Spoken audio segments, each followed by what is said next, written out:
Vamos falar aí de algumas questões sobre a desistência voluntária, tá? Então anota aí, questões sobre desistência voluntária.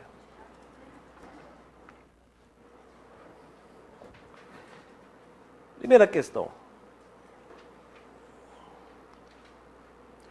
Quando a desistência é voluntária?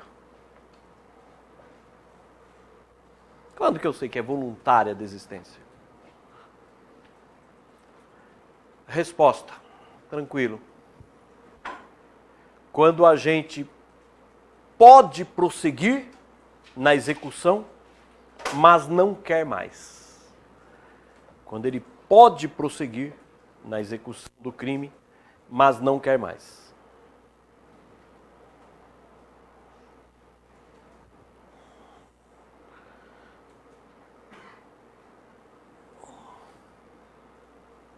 Tranquilo? Voluntário é isso. Ele podia prosseguir, mas não quer mais. E lembrando o seguinte, os motivos que o levaram a desistir são irrelevantes. Os motivos que o levaram a desistir são irrelevantes à medida que ele podia prosseguir. São irrelevantes à medida que ele podia prosseguir.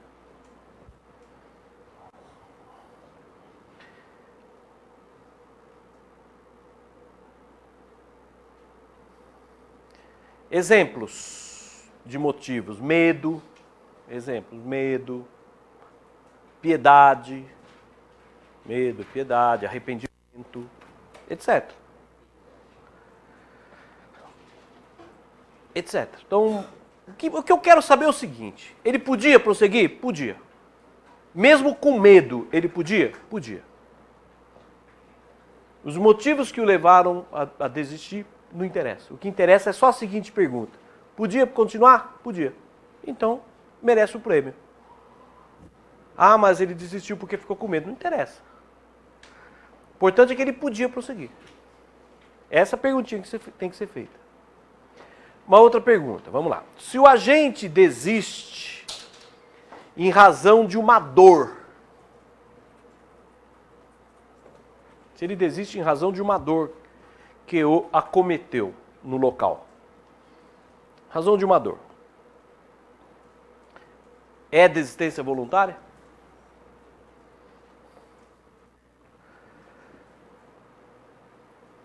É ou não é? Desistiu porque começou a sentir dor na hora do crime, lá começou a sentir dor. Desistência voluntária? Depende. Se apesar da dor ele podia prosseguir, é desistência voluntária. Se apesar da dor ele podia prosseguir, é desistência voluntária.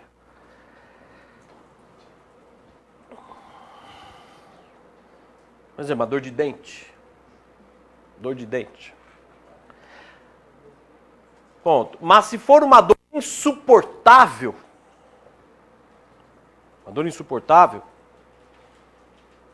é desistência involuntária. Por insuportável, é involuntária. Logo responderá pela tentativa. É involuntária, logo responderá pela tentativa.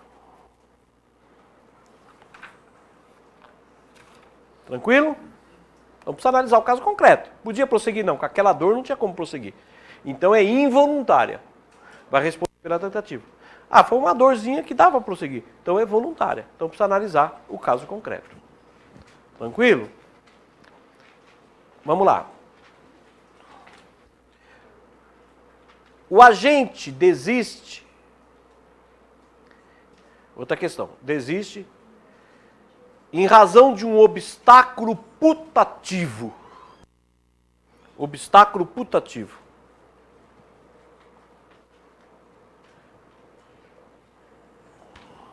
Desiste em razão de um obstáculo putativo, isto é, que ele imaginou, mas que na verdade não existia. Que ele imaginou, mas que na verdade não existia.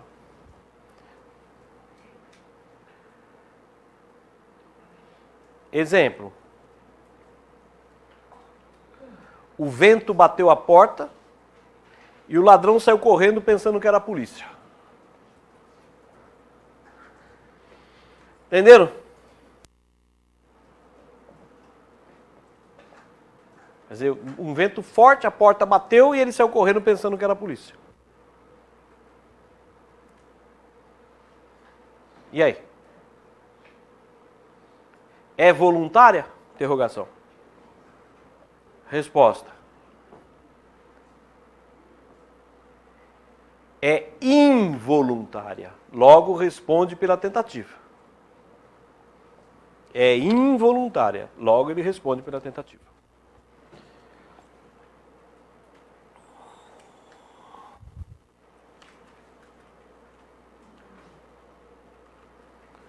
Tranquilo? Vírgula, pois a rigor não houve intenção de desistir voluntariamente. Não houve intenção de desistir voluntariamente. Não, vamos lá. Entenderam até aqui? Vamos lá.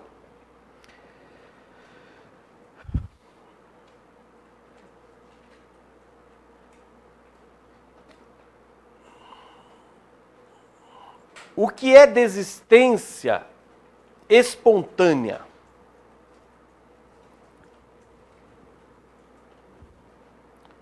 Desistência espontânea, o que é?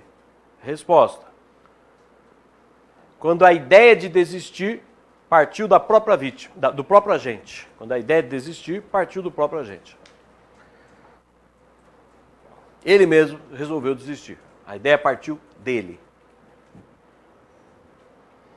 Tranquilo? Desistência espontânea. A ideia de desistir partiu do agente. O que é desistência não espontânea?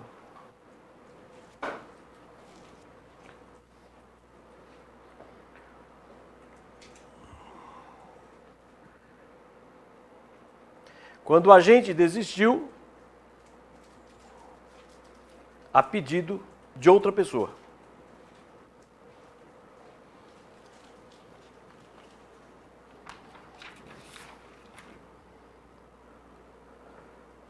Ponto. Se ele podia prosseguir, também será desistência voluntária. Se ele podia prosseguir, também será desistência voluntária.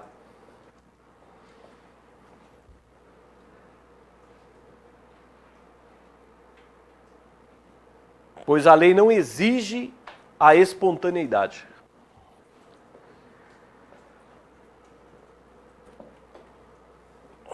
A lei não exige a espontaneidade. Então, desistência não espontânea, a ideia de desistir não partiu dele. Foi um comparsa dele que falava, vamos embora, vai.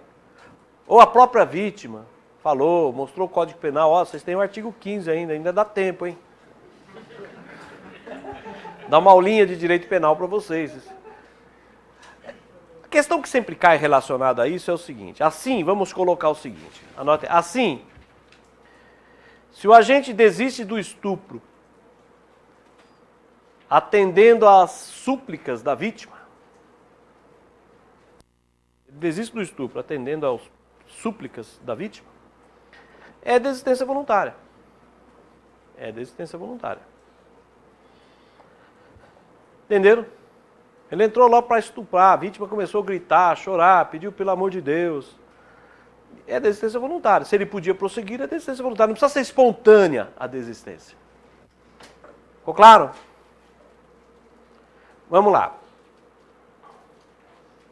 É voluntária, outra questão, é voluntária a desistência em razão da resistência da vítima? É voluntária a desistência em razão da resistência da vítima?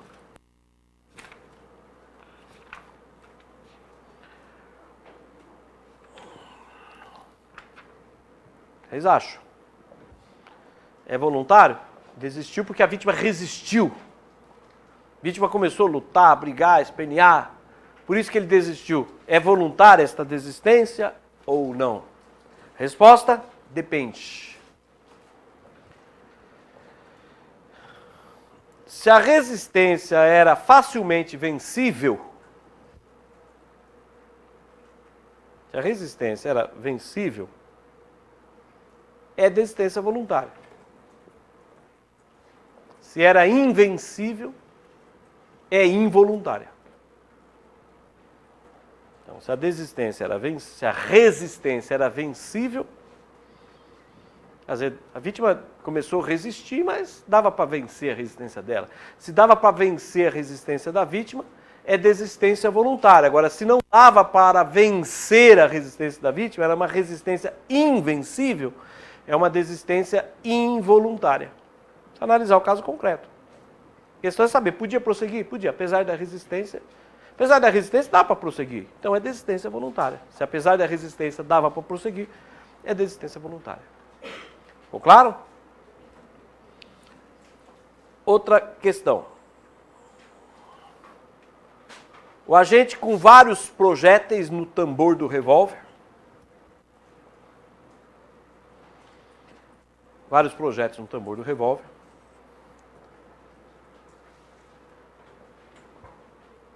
Desfecha um tiro e erra o alvo. Desfecha um tiro e erra o alvo.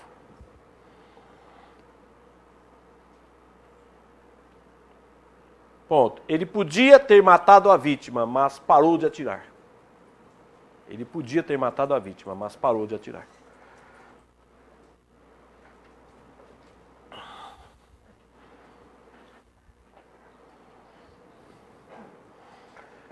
E aí?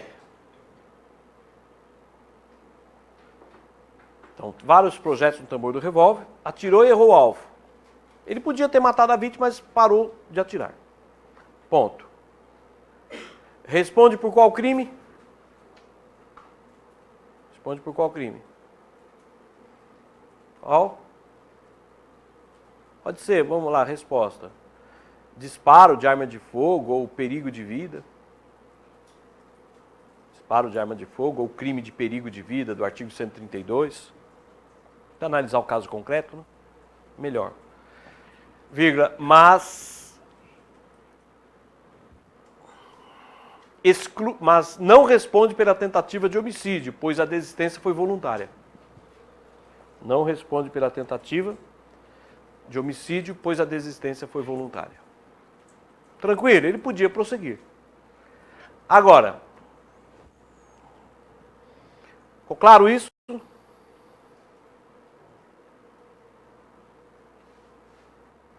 Tranquilo, né? Outra questão, e se no exemplo para cima ele só tivesse um projétil? E se no exemplo acima ele só tivesse um projétil e errou o alvo? E aí? Entenderam? Ele podia prosseguir? Não, só tinha um projétil, não podia prosseguir. Resposta.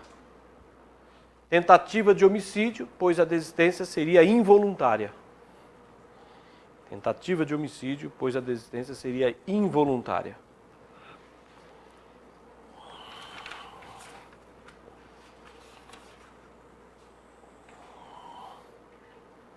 Por fim,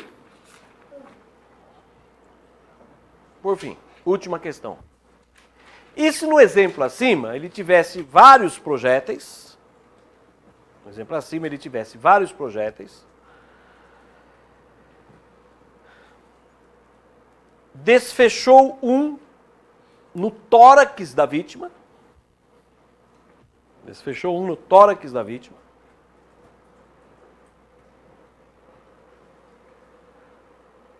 e parou quando poderia ter desfechado outros tiros. E parou quando podia ter desfechado outros tiros. Tranquilo? No exemplo, tem vários projéteis, deu um tiro só, pegou no peito da vítima e parou quando poderia ter dado outros tiros. Ponto. Pergunta, é desistência voluntária? O que vocês acham? É desistência voluntária? Então ele tem 6 projéteis no tambor do revólver, desfechou um no tórax da vítima, aí viu a vítima sofrendo lá, ficou com dó e foi embora. Poderia ter dado mais 5. É desistência voluntária? Resposta, não. Não, desistência voluntária não. Pois, como um tiro no tórax já é suficiente para matar, a tentativa foi perfeita.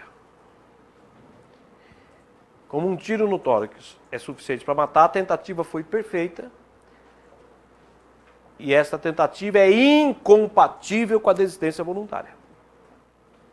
Esta tentativa é incompatível com a desistência voluntária.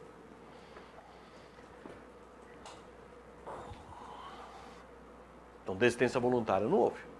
Então, basta parar e vão embora e deixar a vítima lá. Um tiro no tórax é suficiente para matar. Se é suficiente para consumar, foi tentativa perfeita. Tentativa perfeita não admite desistência voluntária. Ponto. A única via de escapar da tentativa perfeita é o arrependimento eficaz. A única via de escapar da tentativa perfeita é o arrependimento eficaz, que exige uma nova ação. Que exige uma nova ação para impedir a consumação. Não basta cessar, parar a execução. Não basta cessar, parar. Ficou claro isso? Quando a tentativa é perfeita, isto é, os atos são suficientes para a consumação, não basta parar. Precisa uma ação para impedir o resultado. Entenderam? Precisaria ele socorrer a vítima, levar para o hospital. Por exemplo, levar a vítima para o hospital. Tranquilo? Alguma dúvida? Então vamos falar agora de outro assunto. Artigo 16. Anotem aí. Arrependimento posterior. Ou ponte de prata. Na expressão do penalista Zaffaroni. Então, se perguntar o que é a ponte de prata. Ponte de prata é o artigo 16. Ponte de ouro é o 15. Ponte de ouro é o 15, que elimina a ponte de prata é o 16, que é o chamado arrependimento posterior. Tranquilo? Então, vamos lá. Arrependimento posterior. É o fato do agente,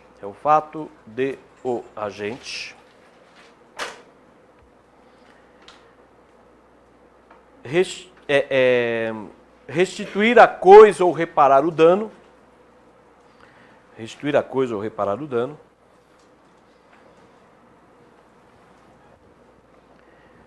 em crime sem violência ou grave ameaça contra a pessoa,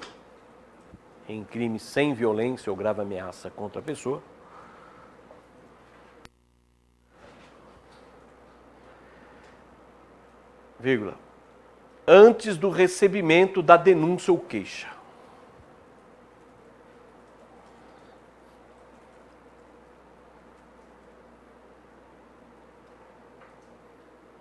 Tá, então, arrependimento posterior é o fato do agente, nesses crimes que não tem violência nem grave ameaça contra a pessoa, ele restitui a coisa ou repara o dano antes do recebimento da denúncia ou queixa.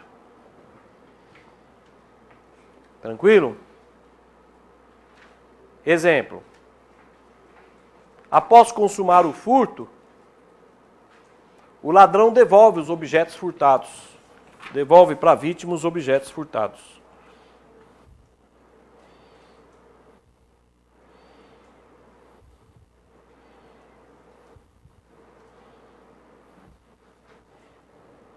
Entendeu? Devolver os objetos furtados. Vamos lá. Natureza jurídica aí, do arrependimento posterior. Causa obrigatória de redução da pena de 1 a 2/3.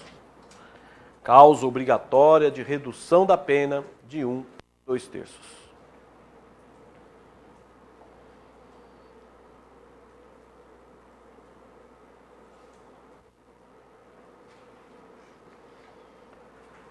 Tranquilo? Então, reduz a pena de 1 a 2/3. Ponto. Portanto, vamos deixar claro o seguinte. Não exclui o crime. Não exclui o crime. Apenas reduz a pena. restituiu a coisa, reparou o dano. Não vai excluir o crime, apenas se reduz a pena. Tranquilo? Critério da redução. Porque a redução pode ser de 1/3, metade, 2/3. Qual é o critério da redução? O critério é a rapidez. Quanto mais rápido reparar o dano, maior a redução da pena. É a rapidez na reparação.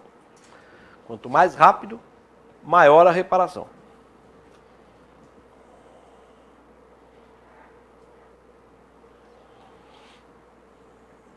Quanto mais rápido ele reparar, maior a redução da pena. Cuidado, hein? O critério não é o fato da reparação ser integral, não é isso. Porque para ter a redução tem que ser integral. Para a pena reduzir tem que ser uma reparação integral. Então o critério não é reparou integralmente. Reparou integralmente é para ter direito à redução. O critério é a rapidez. Ele foi rápido. No dia seguinte já foi lá, já pagou os prejuízos, já devolveu. Quanto mais rápido, maior a redução. Ficou claro? Muito bem.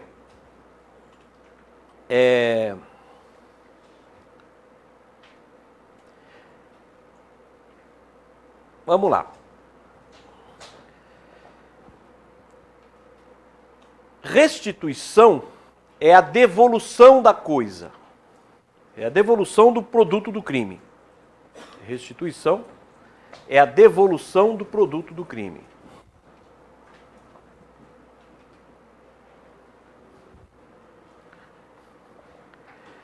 Reparação é a indenização dos prejuízos. Indenização dos prejuízos. Então, restituir é devolver o produto do crime. Reparar é indenizar os prejuízos. Então, vamos lá. Se for possível restituir,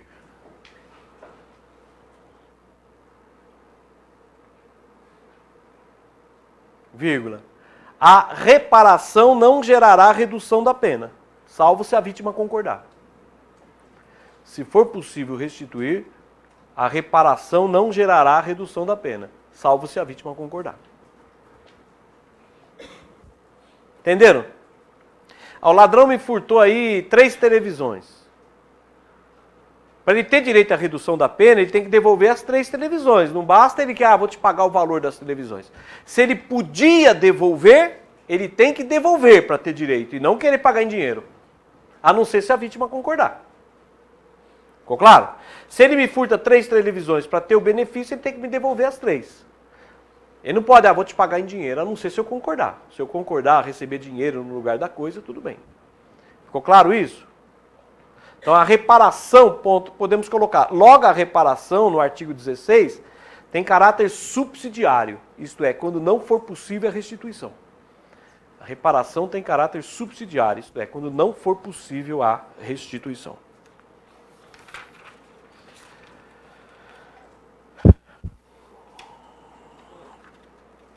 Vamos lá.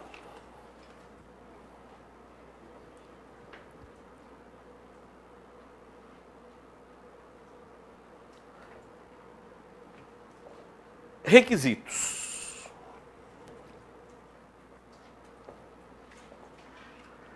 Cumulativos aí. Requisitos cumulativos. Vamos lá. A restituição ou reparação deve ser. Vamos lá. Restituição ou reparação deve ser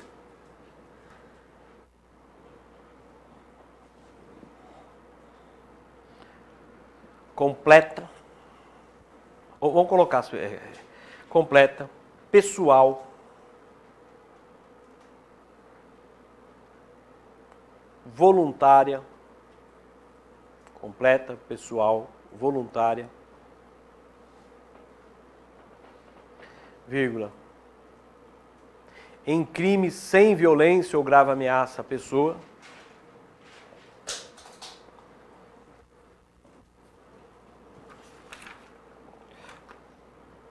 e antes do recebimento da denúncia ou queixa.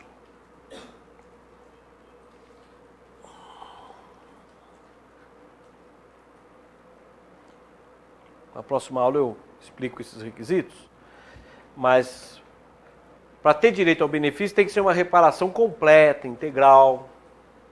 Não basta reparar parcialmente. Por isso que o critério da redução não é o fato de ser completa. Para ter direito tem que ser completa. O critério de 1 a 2/3 é a rapidez. Que para ter redução de 1/3 tem que ter reparado completamente. Para ter redução da metade tem que ter reparado completamente. Para ter redução de 2/3 tem que ter reparado completamente. A reparação sempre tem que ser completa para usufruir do benefício. Tá? Muito bem, mas na próxima aula a gente esmiuça aí esses requisitos, tá bom? Alguma dúvida, gente? Tranquilo? Então tá bom, até a próxima aula.